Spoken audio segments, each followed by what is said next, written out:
शान्ताकारं भुजगशयनं पद्मनाभं सुरेशं विश्वाधारं गगनसदृशं मेघवर्णं शुभांगं लक्ष्मीकान्तं कमलनयनं योगिधृध्यानगम्यं वन्दे विष्णुं भवभयहरं सर्वलोकैकनाथं मेघश्यामं पीतकौशेयवासं श्रीवत्साङ्कं कौस्तुभोद्भासिताङ्गं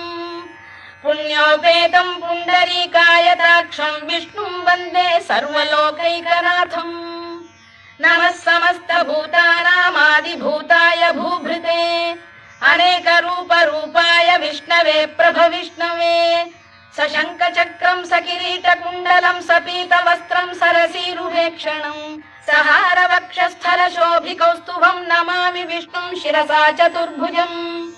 छायायां पारिजातस्य हेमसिंहासनोपरि